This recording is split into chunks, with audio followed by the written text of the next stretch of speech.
Hello everyone, स्वागत है आप सबका इस ड्रामा के लास्ट पार्ट में। कहानी के स्टार्टिंग में हम लोग एक पार्टी का सीन देखते हैं जहाँ पर कि सुजन सबको अपनी बहन वहन से मिलवाने के लिए पार्टी दिया हुआ था। सब इसी बारे में अभी बात कर रहे होते हैं, तभी सुजन बहन के साथ पार्टी में बाहर आता है, जहाँ पर कि वो सबको अनाउंस करता है कि फाइनली उसकी बहन उसे मिल गई है और अब वो यहाँ पर इस गर्ल को अपनी कंपनी का 10% शेयर देने वाला है। ये सुनते ही वो तो काफ़ी खुश हो रही थी, लेकिन यहाँ पर जोई अपना काम कर रही होती है तो वह जानबूझकर उसे हर्ट करने के लिए वाइन नीचे गिरा देती है, जिससे कि ग्लास टूट जाता है और वो उसे खुद अपने हाथों से उसे क्लीन करने के लिए बोलती है। जोई को मजबूरी में ऐसा करना पड़ता है तो वो लोग उसे और ज़्यादा परेशान कर रहे थे। ये देख कर के सूजन को काफ़ी बुरा लग रहा होता है। वो वैन को ऐसा नहीं करने के लिए बोलता है। तभी यहाँ पार्टी में जाओ आ जाता है। जाओ को देख करके सूजन गुस्सा करने लगता है तो वैन बहाना कर देती है कि एक्चुअल में मैंने इसे बुलाया है, तुम्हारी बहन इससे बहुत प्यार करती थी ना, तो तुम इसे घर से कैसे निकाल रहे हो। पलहर ने माना करके फिलहाल वो जाओ को घर में तो एंटर करा लेती है। यहाँ पर जोई को सूजन का सेक्रेटरी वहाँ से लेकर के जाता है। वो फ़िलहाल उसका हेल्प करने के लिए उसे थैंक्स बोलती है और साथ ही में अपना वो सीसीटीवी फुटेज वाला कार्ड उसके सेक्रेटरी को देते हुए कहती है कि मैं बहुत मुश्किल से तुम पर भरोसा कर रही हूँ, देखो मेरा भरोसा मत तोड़ना। इस वीडियो में जो है जाकर के सबके सामने ज़रूर लाना है, ये वीडियो मेरे ग्रैंडफादर के लिए बहुत इंपॉर्टेंट है। वो वीडियो कार्ड उसे दे देती है और ये चीज़ घर की एक मिनट देख लेती है। हीरो से ज़्यादा अच्छा तो लुक और बिहेव बाई उसका सेक्रेटरी ही है और समझदार भी। खैर, यहाँ पर हम लोग देखते हैं कि जाओ और वैनो पर अफेयर चला रहे थे। वो लोग सोचते हैं कि बस ये कंपनी के शेयर्स मिल जाए, फिर वो लोग सूजन को भी रास्ते से हटा देंगे और पूरे कंपनी पर राज करेंगे। तभी यहाँ पर घर की मेड आकर के बताती है कि एक्चुअल में जुई ने वो वीडियो कार्ड वहाँ पर उसके सेक्रेटरी को दे दिया है। अब जाओ समझ जाता है कि उसे जल्द से जल्द अपना प्लान ऑन करना होगा, वरना सीक्रेट सबके सामने रिवील हो जाएगा। साथ ही में वो वैन को जाकर के कहता है कि ज़ोई को जल्द से जल्द यहाँ से भेजो। अब ज़ोई को वो जानबूझ करके कुछ लाने के लिए घर के ऊपर उस कमरे में भेजती है, जो कि सुजन के सिस्टर वैन का था। अब ज़ोई को इस बारे में नहीं पता था, वैन ने जो उसे ऑर्डर दिया था वो तो उसे करना ही पड़ता। तो वो उस कमरे में चली जाती है। उस कमरे में रखी चीज़ों को देख करके और साथ ही में उसके हाथ जो वो पेंडेंट लगता है, उसे देख करके उसे सब कुछ याद आ जाता है कि एक्चुअल में सुजन ही तो उसका भाई है। लेकिन तब तक वहाँ पर सूजन आ जाता है। अब उसे ऐसा लगने लगता है कि ज़ोई यहाँ पर कुछ चोरी करने के लिए आई है। वो ज़ोई पर गुस्सा करते हुए उसे वहाँ से जाने के लिए कहता है, लेकिन उसे ध्यान आता है कि ये पेंडेंट तो मिसिंग है। यहाँ पर वैन की नज़र पड़ती है कि वो पेंडेंट ज़ोई ने चोरी कर लिया है। तो यहाँ पर सूजन को कहती है कि देखो ये चोर है, तुम इसे जाने मत देना, इसने तुम्हारा वो पेंडेंट चोरी किया है। जो इसे कहती है कि ये मेरा पेंडेंट है, ये मेरे भाई ने दिया था। सुजन सोचने लगता है कि इस पेंडेंट के दो टुकड़े थे, एक पेंडेंट मेरे पास है और सुई अगर इस बारे में कह रही है तो ज़रूर कोई बात है। लेकिन बीच में वैन आकर के कहती है कि तुम झूठ मत बोलो, ये पेंडेंट एक्चुअल में वैन का था, तुम्हारा कैसे हो सकता है। ऐसे ऐसे करके वो जुई को ही गुनहगार ठहरा रही थी। यहाँ पे सुजन को लगने लगता है कि वैन सच कह रही है। वो जोई को माफ़ी मांगने के लिए कहता है, लेकिन जोई ऐसा करने से मना कर देती है। तो वो उस पर काफ़ी गुस्सा कर रहा था। गुस्से में आकर के वो खुद को हर्ट करने के लिए बालकनी में चली जाती है, ये सोचते हुए कि वैसे भी अब उसके लाइफ में कोई नहीं है। सुजन उसे रोकने के लिए उसके पीछे पीछे जाता है, लेकिन वो बालकनी से जंप कर जाती है। अब वो उसे नीचे देखने के लिए जाता है। सोई बेहोश होने से पहले सुजन को अपना भाई कह के यहाँ पर बेहोश हो जाती है। अब सुजन कंफ्यूजन में था कि जोई ने उसे अपना भाई क्यों कहा, क्या वो उसका भी कोई और भाई है। वो जल्दी जल्दी हॉस्पिटल लेकर के जाता है। वहाँ जाने के बाद उसे पता चलता है कि जोई का ब्लड ग्रुप तो RS नेगेटिव है, जो कि सुजन की तरह है।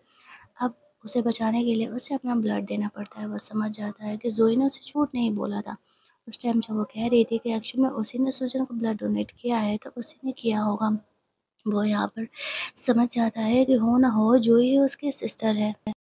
यहाँ पर सुजन का सेक्रेटरी आता है और वो वीडियो फुटेज उसे देते हुए कहता है कि ये वीडियो एक्चुअल में सुई ने मुझे दिया था, तो आप इसे रिकवर कराओ। साथ ही में सुजन यहाँ पर उसे DNA टेस्टिंग कराने के लिए फ़ाइल देता है। अब यहाँ पर हम लोग देखते हैं कि ये सारी चीज़ों पर जाओ नज़र रखा हुआ था, उसे कैसे न कैसे करके इन्हें चेंज करना था। जब उसका सेक्रेटरी उन वीडियोज़ और DNA टेस्ट को लेकर के आ रहा था, तो जाओ यहाँ पर उसका कार एक्सीडेंट करा देता है और कार एक्सीडेंट कुछ ज़्यादा ही ज़बरदस्त हुआ था, वो बेहोश हो जाता है। और यहाँ पर हम लोग देखते हैं कि वो उस ये को DNA टेस्ट को चेंज करा देता है। तो जब दूसरा सेक्रेटरी उसके लिए वो DNA टेस्ट लेकर के आता है, तो उसमें दोनों भाई बहन नहीं प्रूफ होते हैं। सुजन को लगने लगता है कि क्या ये सिर्फ एक कोइंसिडेंट है, बट ऐसा कैसे हो सकता है। वो अपने सेक्रेटरी को देखने के लिए जाता है जो कि होश में था। यहाँ पर वो उसे सीसीटीवी देते हुए कहता है, इसे रिपेयर करा लेना, इसमें ज़ोई का इनोसेंस है। ज़ोई ने तुम्हारी बहन को नहीं मारा है और इसमें बहुत कुछ है। ऐसा कहते वो वीडियो फुटेज देख करके बेहोश हो जाता है। उसका सेक्रेटरी समझ जाता है ज़रूर ही कुछ गड़बड़ है और अब सच्चाई से पर्दा तो हटाना ही पड़ेगा। बहुत हो गया, बहुत लोगों ने उसका उल्लू काट लिया। वो वीडियो फुटेज लेकर के उस हैकर के पास चले जाता है। दूसरी साइड हम लोग देखते हैं, एक्चुअल में वैन यहाँ पर अपनी असली रंगत दिखाने लगी थी। 10% शेयर लेने के बाद वो शेयर होल्डर्स के पास पहुँच जाती है, ये कहते हुए कि आज से वो कंपनी ये हैंडल करने वाली है। साथ ही में उसकी जॉब भी था, वो दोनों का अब प्लान यहाँ पर एक्टिवेट हो गया था। सूजन की कंपनी हथियाने का, लेकिन कोई इसकी बातों को मानने के लिए तैयार नहीं हो रहा था। तो वैन वहाँ पर वो 10% शेयर उन्हें दिखाती है, जो कि भी कुछ दिनों पहले सूजन ने उन्हें दिया है। अब सारे शेयर होल्डर्स को जो कि वैन कह रही होती है, मजबूरी में उनकी बात माननी ही पड़ी, क्योंकि सबसे ज़्यादा शेयर्स अगर इकट्ठे में देखे जाए तो यहाँ पर वैन के ही पास थे।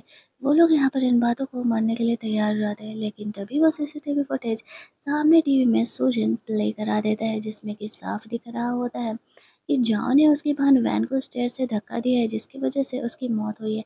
लेकिन इस वीडियो में साउंड नहीं था, जिस वजह से उसे पता नहीं चल था कि वो लोग क्या बात कर रहे हैं। अब जाओ तो जेल जाएगा। वह यहाँ पर झूठ बोलने लगती है कि एक्चुअल में जाओ ने उसे बहलाया फुसलाया था, उसी ने ये सब कुछ करने के लिए कहा था। मुझे तो पहले ही पता था कि उसने जाओ को मारा है, वो उसे जाने दे, फलाना ढिमकाना कर रही होती है। लेकिन सुजैन उन दोनों में से किसी को नहीं जाने देने वाला था। वो पहले तो जाओ को जेल भेजता है और वैन को घर से निकल जाने के लिए कहता है। वो उसकी बहन नहीं है, वो बस उसकी बहन की सब्स्टिट्यूट है, तो उसकी बहन बनने की वो कोशिश भी ना करे। ये कहते हुए वो उसे वहाँ से जाने के लिए कहता है।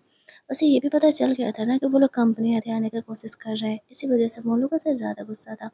जाओ हँसते हुए कहता है कि तुम मुझसे पीछा नहीं छुड़ा सकते, मैं वापस आऊँगा। दूसरी साइड जोई को हॉस्पिटल में होश आता है। सुजैन ने उसका जान बचाया था। वो सुजैन से कहती है कि भले ही तुम मुझे पसंद नहीं करते हो, लेकिन मैंने तुम्हारी बहन को नहीं मारा है। तुम्हारी वजह से मैंने जंप किया, लेकिन तुमने मेरी जान भी बचाई। तो आज से हम लोग दोनों इक्वल हैं और मैं होप करूँगी कि तुम मुझसे कभी ना मिलो। लेकिन सुजैन यहाँ पर जोई का ना जाने क्यों केयर कर रहा था। वो उसको जब तक पूरी तरीके से वो ठीक ना हो जाए, उसके बिना नहीं जा सकता था। और अब तो उसे पता चल जाता उसके सेक्रेटरी के थ्रू कि एक्चुअल में जाओ पुलिस के चंगुल से फरार हो गया है। उसे लग रहा था कि कहीं वो जोई को हर्ट ना करे। इधर वैन को घर से उसका सेक्रेटरी निकाल देता है। वो काफ़ी गुस्से में थी, लेकिन सुजैन का यही ऑर्डर था। दूसरी साइड हम लोग देखते हैं कि जॉन ने उन पर नज़र रखा हुआ था, तो जब वैन वहाँ से निकलती है तो वो उसे किडनैप कर लेता है। दूसरी साइड जोई अपने ग्रैंडफादर और ग्रैंडमदर के ग्रेव पर गई हुई थी। वो उनसे बातें-बातें कर रही थी कि आई होप कि आप लोग जहाँ भी होंगे ठीक होंगे। मैं यहाँ पर ठीक हूँ। इधर-उधर की बातें करके जब वो लौट रही होती है, तो हम लोग देखते हैं कि जाओ ने उसे भी किडनैप कर लिया था। और सुजैन को इस बारे में कुछ भी पता नहीं था। सुजैन को कॉल आता है कि ज़ोई और वैन दोनों को ज़ाओ ने किडनैप कर लिया है और अगर बचाना चाहता है तो यहाँ अकेले आ जाए। अब सुजैन वहाँ पर जाता है और ऑब्वियस सी बात है कि उसने दोनों को यहाँ पर बांध करके रखा हुआ था। और जो जाओ है वो उन दोनों में से किसी एक को चूज़ करने के लिए उसे बोलेगा। अब वैन तो बेकार में इन बच्चों में पड़ गई, उसे तो इन सब चीज़ों से मतलब भी नहीं था। सुजैन यहाँ पर बचाने के लिए आता है इन दोनों को। जाओ इन दोनों में से किसी एक को चूज़ करने के लिए बोलता है। पहले तो वो वैन को छुड़ाता है। वैन यहाँ पर पूरा खुश होने लगती है। ज़ोई को लगा था कि शायद वो यहाँ पर इसे नहीं बचाएगा, लेकिन वो ज़ोई को बचाने के लिए वापस आता है और इस चक्कर में वो खुद भी काफ़ी इंसल्ट हो जाता है। तब वैन यहाँ पर हँसने लगती है, क्योंकि ये उसका और जाओ का प्लान था वापस से सुजन को रास्ते से हटाने का। क्योंकि उसे पता चल गया था कि सुजन को आज नहीं तो कल पता चल जाएगा कि वो उसकी सिस्टर नहीं है और फिर वो उसे कंपनी से निकाल देगा। इसी वजह से उन दोनों ने पहले ही प्लान किया था कि वो लोग इसे रास्ते से हटा देंगे। अब ज़ोई को बचाने के चक्कर में वो हद से ज़्यादा इंसल्ट हो गया था। लेकिन थैंकफुली यहाँ पर बेहोश होने से पहले उसे ये तो पता चल जाता है कि वैन उसकी सिस्टर कभी थी ही नहीं। एक्चुअल में ज़ोई उसकी सिस्टर थी। वो पेंडेंट तो ज़ोई का हुआ करता था, जो कि वैन ने उससे छीन लिया था सुजन से मिलने से पहले। अब सुजन को बहुत ज़्यादा गिल्ट हो रहा था कि वो अपनी बहन को ही इतने सालों से बुली करता रहा, अपनी बहन को ही इसने जेल भेजा बिना किसी गलती होने के। सर पर चोट लगने की वजह से वो बेहोश हो जाता जाता है। वहाँ पर उसका सेक्रेटरी आकर के बाकी सिचुएशन को संभाल लेता है। भले वो खुद भी काफ़ी ज़्यादा इंजर्ड था, लेकिन वो यहाँ पर पुलिस लेकर के आया था, जो कि वो लोग यहाँ पर जाओ और वैन को फाइनली पकड़ करके जेल लेकर के जाते हैं। फिर सुजन का सेक्रेटरी और जोई मिल करके सुजन को जल्दी-जल्दी हॉस्पिटल लेके जाते हैं। बताते हैं कि एक्चुअल में सुजन अभी कोमा में है। वो सुजन के लिए सच में काफ़ी ज़्यादा परेशान थी। वो सुजन से बात करने के लिए जाती है और कहती है कि भाई मैंने तुम्हें माफ़ कर दिया, तुम होश में आ जाओ। जैसे ही ये बातें वो कहती है, यहाँ पर हम लोग देखते हैं कि सुजन की बॉडी में मूवमेंट होती है। इट मीन्स कि वो अब जल्दी ही होश में आने वाला है और फाइनली ये ड्रामा हमारा यहाँ पर कंप्लीट होता है। आई नो कि ये एक रोमांटिक ड्रामा नहीं था, लेकिन कहानी मुझे अच्छी लगी थी। अगर आपको रोमांटिक वीडियो चाहिए, रोमांटिक लव स्टोरी का ड्रामा चाहिए, तो चैनल को सब्सक्राइब किए रहना और वीडियो को लाइक शेयर फटाक से कर देना। 3 लोगों को शेयर करो और उन्हें कहो और 3 लोगों को शेयर करने के लिए, तभी तो बनेगी ना कम्युनिटी। मिलते हैं हम लोग एक नई कहानी के हिंदी एक्सप्लेनेशन में।